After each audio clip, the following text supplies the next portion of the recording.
Hola, ¿qué tal? Me da tanto gusto volver a vernos y estar contentos con la vida que nos da el Señor. Alabado sea el Dios Todopoderoso. Les envío un cariñoso saludo a todo el pueblo de Dios. Y usted que está ahora preparado para escuchar la palabra que Dios nos ha dado, la palabra que trae vida, que trae fe, pero que también trae esperanza y poder. Amados, en esta ocasión la palabra la encontramos en el libro del Deuteronomio, el quinto libro del Pentateuco, y este mensaje es vamos a llamarle, es toda una enseñanza para nosotros. Nosotros nos nutrimos de todo lo que Dios habla en su palabra desde el Génesis hasta el Apocalipsis. Nosotros no menospreciamos que el Antiguo Testamento o que nada más el Nuevo Testamento. No. Hay que entender que la Biblia es la inspirada palabra de Dios y la Biblia es completa. No es a medias, no es la mitad, no es nada más el Nuevo Testamento. La Biblia precisamente es un conjunto de libros formada por 66 tomos o libros, y de allí viene la palabra Biblia, biblos. Bueno, sin más, quiero ir a la palabra del Señor. Antes quiero orar pidiendo al Señor su dirección. Padre querido, gracias en esta hora, en el nombre de nuestro Señor Jesucristo. Te ruego, Padre, y lo hago por todo tu pueblo, por todos los que hemos creído y confiado en ti, Señor. Ayúdanos en esta hora para disertar de tu palabra, para oír tu palabra, para confiar en tu palabra, para creer tu palabra y más que nada para practicar y vivir tu palabra. Señor, sea bendito tu nombre y tu pueblo, Señor, reciba la lluvia de bendición al escuchar, creer y vivir tu palabra. En el nombre de nuestro Señor Jesucristo. Amén y amén. Amados del Señor, el propósito de Dios siempre lo vamos a encontrar desde el Génesis hasta el último libro, el Apocalipsis. El propósito de Dios para el hombre es de bien, buenos planes, buenas promesas y todo aquello que redunde en una bendición para el hombre. Dios ama al hombre y desde que fue el hombre creado, cómo fue creado, es un reflejo inconfundible de que el amor de Dios es para el ser humano. En su anhelo y deseo de Él, cuando Él tomó a su pueblo Israel para sacarlo de Egipto y dirigirlo hacia la tierra prometida, Dios le hizo todas las recomendaciones al pueblo de Israel. Le habló tantas veces a través de Moisés y asimismo Moisés comunicaba ese mensaje a Aarón a los sacerdotes. Y bueno, la palabra de Dios, los mandamientos de Dios, las instrucciones de Dios le llegaban al pueblo de una manera general. No se reservaban nada. Todo lo que Dios decía, ellos se lo comunicaban al pueblo. Y una de las enseñanzas que encontramos en el libro del Deuteronomio, capítulo 10, versículos 12 al 14 es una muestra inequívoca de la preocupación de ese Dios glorioso, de ese Dios amoroso, de ese Dios compasivo, por darle las instrucciones claritas al pueblo. Esto se ha escrito para 1000 generaciones. Esto aquí está, por eso les decía, no es bueno que menospreciemos el Antiguo Testamento. Yo respeto todas las corrientes, pero en cuanto a la opinión de que el Antiguo Testamento ya pasó, bueno, hay que ver que sí y que no. Pero las bases más importantes del Antiguo Testamento son las que permanecen, porque son las que mantienen en pie todo el Nuevo Testamento. Y veamos nada más si esto ya pasó o está en pie. Los consejos de Dios para su pueblo Israel y para todo aquel que hoy en día, aunque no sea pueblo de Israel, Dios ha enviado a su Hijo para todo aquel que crea de una manera mundial, o sea, sin distinción de raza, de linaje, de lengua. Dios no hace acepción de personas. Y dice así el versículo 12, del versículo 12 al 14, en el Deuteronomio número 10. Dice así: ahora, pues, Israel, ¿qué pide el Señor tu Dios de ti?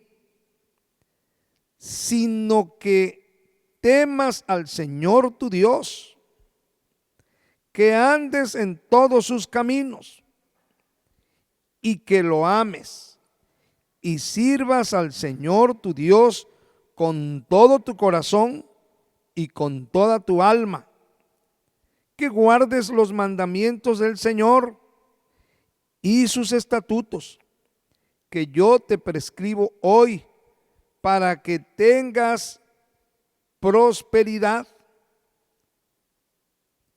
He aquí, del Señor tu Dios son los cielos, y los cielos de los cielos, la tierra y todas las cosas que hay en ella.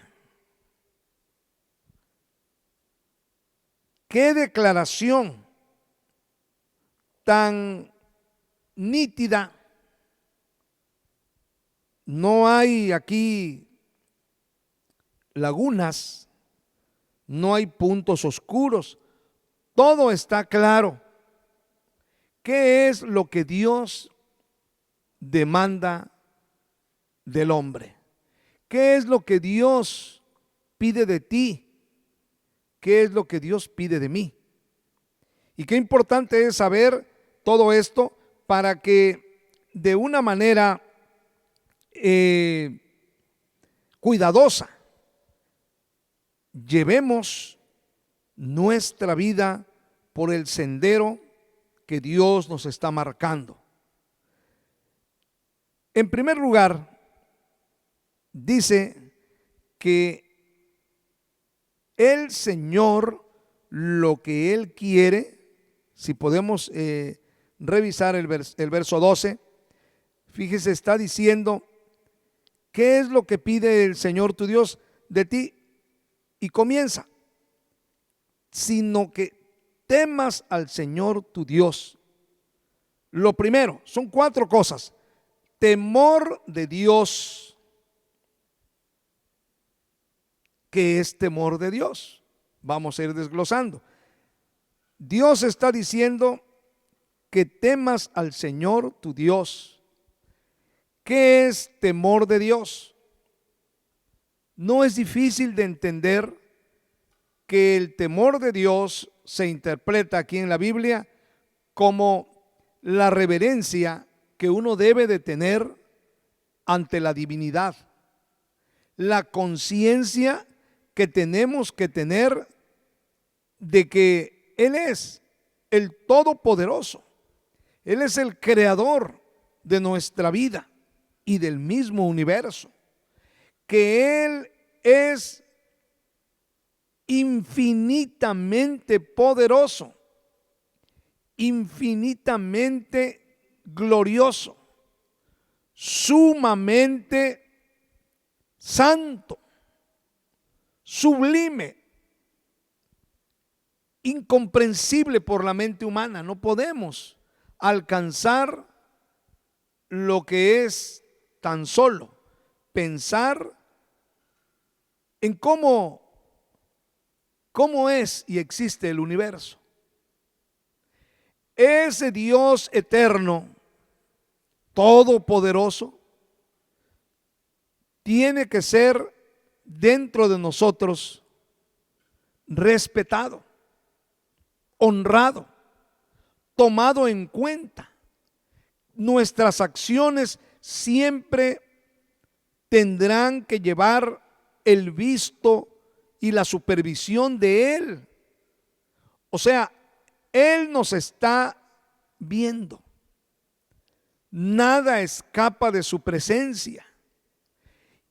Y cuando nosotros tenemos esta conciencia, entonces tenemos automáticamente ese respeto y esa reverencia. Esto nos conduce a llevar una vida de limpieza moral, espiritual, de conducta.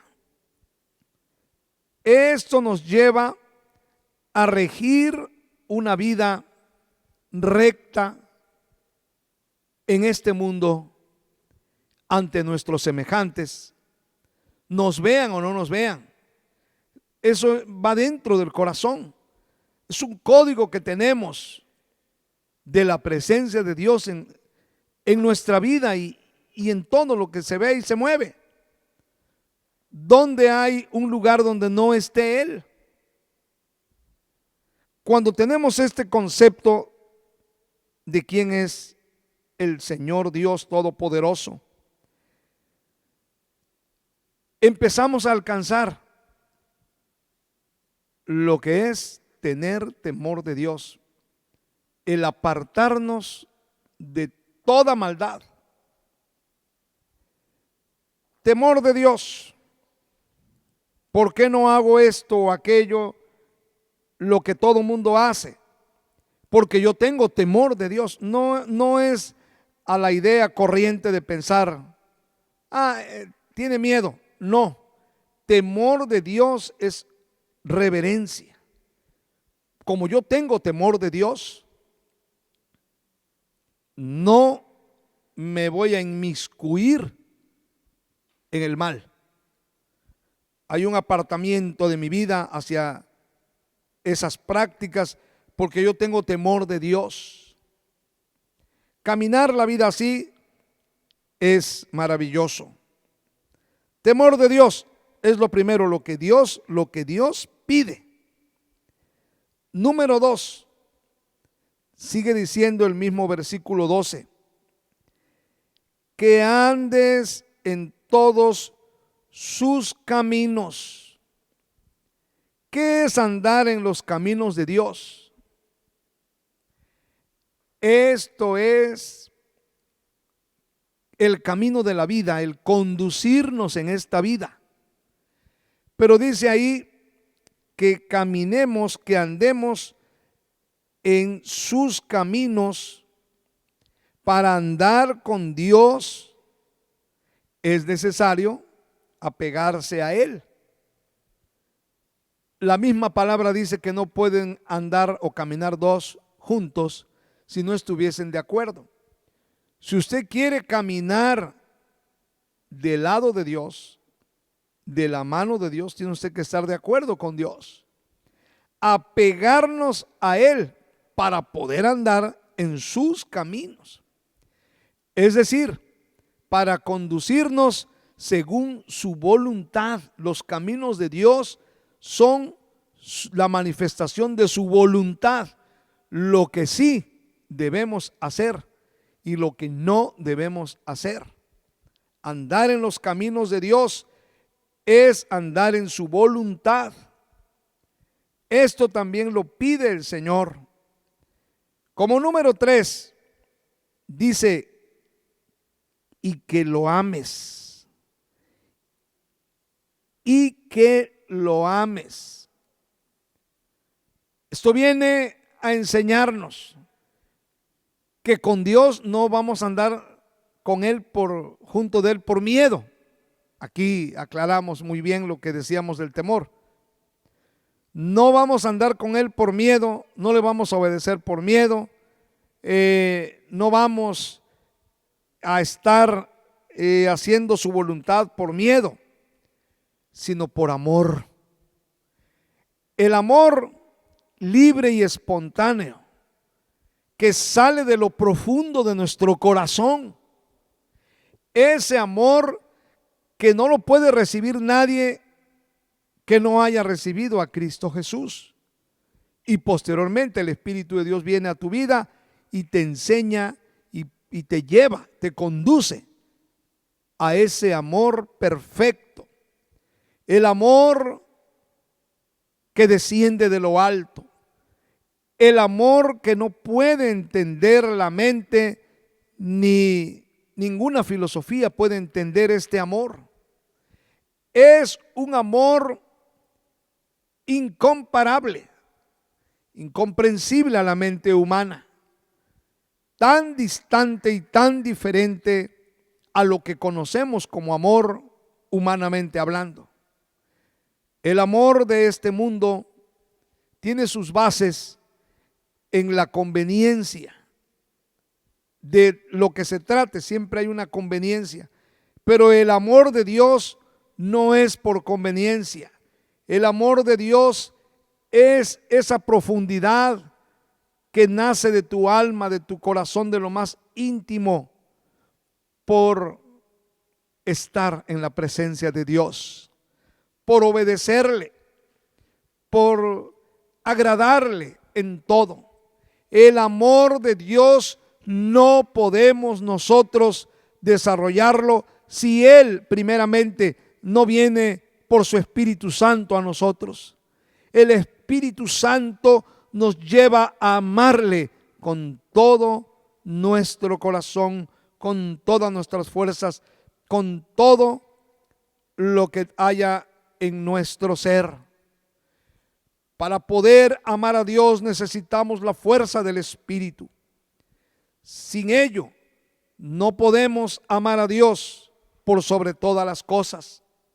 Y estaremos amando antes las cosas del mundo y lo que hay en el mundo, y a Dios no lo vamos a amar si estamos carentes de la vida del Espíritu Santo fluyendo en nosotros. Necesitamos que el Espíritu de Dios nos conduzca a vivir en ese amor. Que lo ames. Y número 4, que le sirvas. Finalmente vemos el último punto de lo que Dios le pide al hombre, que le sirva y que lo haga con todo su corazón y con toda su alma.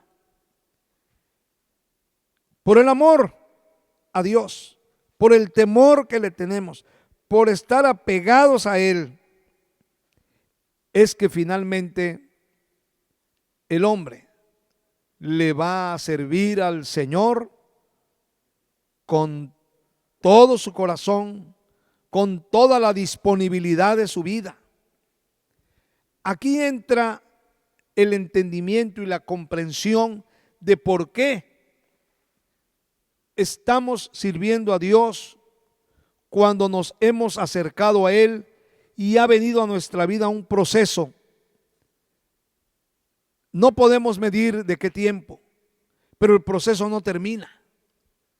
Ese proceso de crecimiento y de madurez espiritual.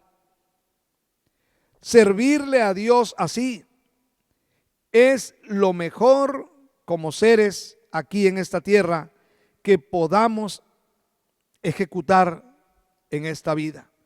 Lo mejor que podamos hacer es servirle a Dios, hablando en cuanto a actividades, responsabilidades. El servicio al Señor es variado, pero así sea, ir a barrer el templo donde nos reunimos,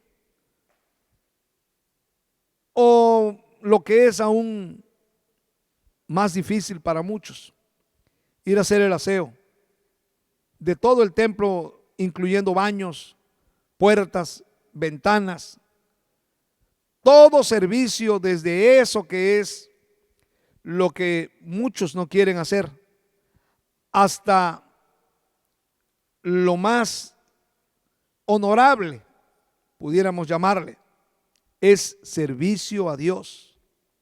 Servir a Dios, amar a Dios y servir a Dios son las dos cosas que van a distinguir a todo buen discípulo. Y esto es lo que pide el Señor. Esto es lo que Dios le pidió a Israel.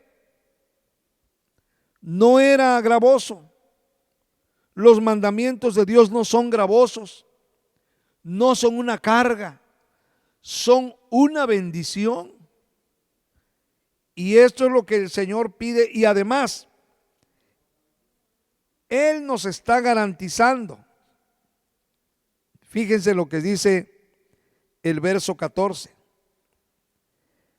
He aquí, del Señor tu Dios son los cielos, y los cielos de los cielos, la tierra y todas las cosas que hay en ella. ¿Qué entendemos? ¿Por qué la Escritura de momento como que cambia el tema e introduce este asunto de que de Dios son los cielos y la tierra, y además los cielos de los cielos son suyos? ¿Qué tiene que ver esto? Como que vemos que el tema de momento cambia la secuencia, pero no es así. Aparentemente, pero no es así.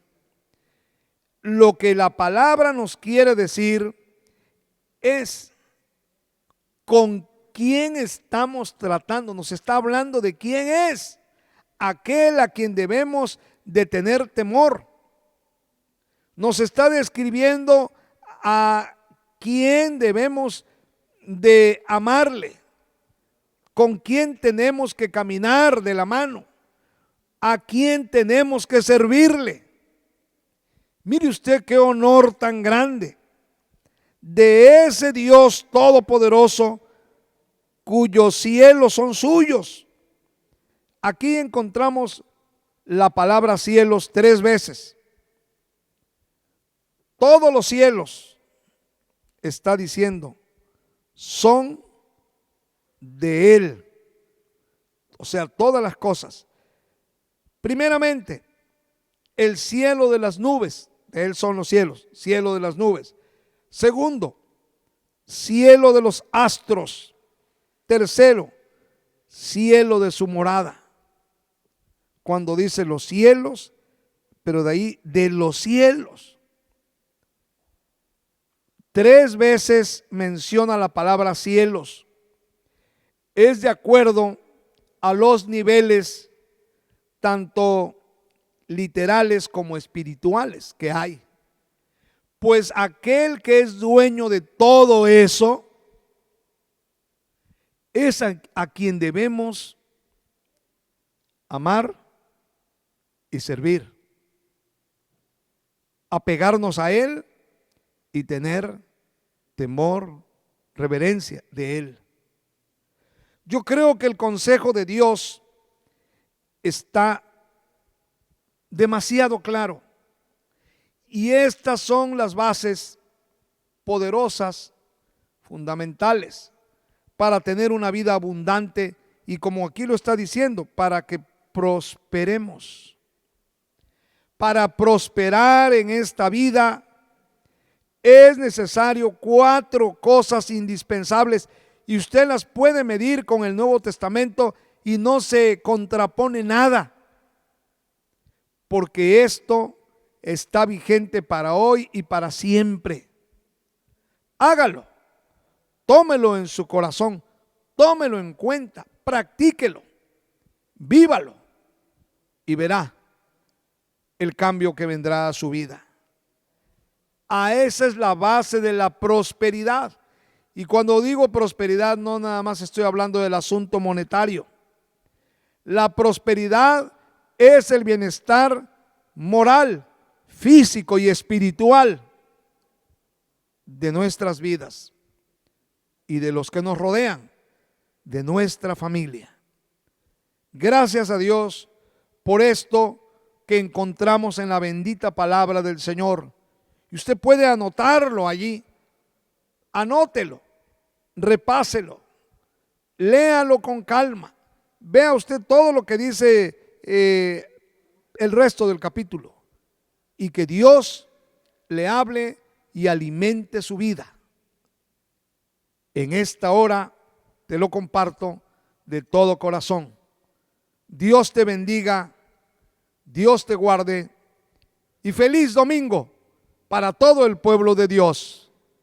Regocijémonos en Él. Amén.